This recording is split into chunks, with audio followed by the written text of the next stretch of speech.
am deeply honoured to be invited to be a patron. It's long been clear to me that having Guillain-Barré syndrome is in some sense a life sentence. It is now clear to me that looking after Guillain-Barré syndrome is also a life sentence.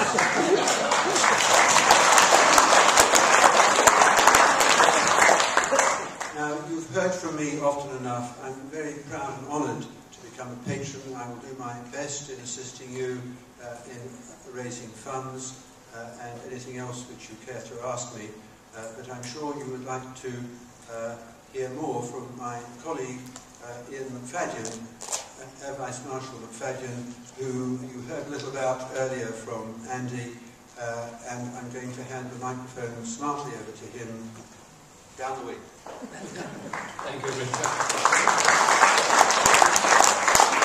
This is a little bit incestuous, I think, really, because he and I were at school together. So it works out, isn't it? We've just discovered that during lunch when I asked him about my own condition, where I had Miller-Fisher syndrome, of course, a variant I'm sure many of you know of. And I asked him, I said, well, you know, what's the sort of occurrence of that within the population? And he said, you're 1 in a million. To which my wife probably replied, for God's sake, don't encourage him anymore. But it is, for me too, a great privilege and honour to be one of your patrons.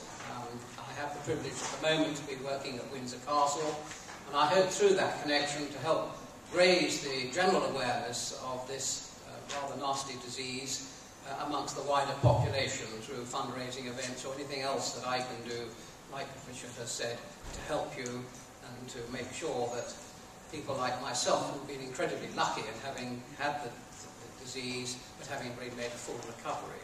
And I know full well from my old friend Andy that is not always the case.